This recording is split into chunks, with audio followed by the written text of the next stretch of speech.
mi ò lè fẹ́ Paul. Ìyábọ̀ Òjó sọ ìdí tí kò lè fi fẹ́ olólùfẹ́ rẹ̀. Ọọ̀ni tí Ilé-Ifẹ̀ gba lẹ́tà. Kí ni lẹ́tà náà dá lé lórí?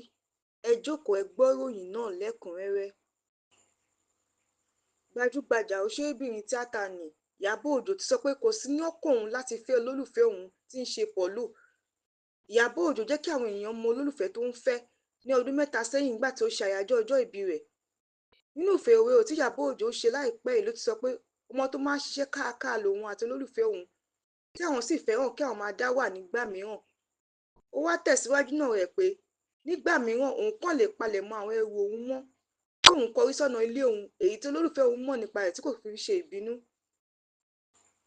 Ó ní àwọn méjèèjì ò ní lọ́kàn láti ṣe ìgbéyàwó, àwọn kò fẹ́ máa bá àwọn dọ́rẹ̀ẹ́ káwọn máa jayé orí wọn ni. Kò sọmọ bíbí nínú ọ̀rọ̀ ìfẹ́ àwọn nítorí pé àwọn méjèèjì ti ní àwọn ọmọ tó ti dàgbà.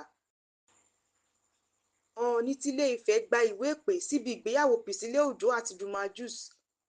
Ìyábọ̀ Òjó àti ọmọ rẹ̀ mú ìwé ìpè náà lọ bá Ọọ̀ni láti pè síbi ayẹyẹ ìgbéyàwó. Juma Juice, ọmọ orílẹ̀-èdè Tanzania tó máa ń kọrin, àti Pìsílẹ̀ Òjó máa ṣe ìgbéyàwó wọn lọ́sẹ̀ tó ń bọ̀ nílùú Èkó. Àyàn wá ń gbàdúrà fún wọn pé ẹ̀yìn ìyàwó ò ní mẹ́ni o, wọ́n á bí obìnrin, wọ́n á bí ọkùnrin lágbára Elédùà.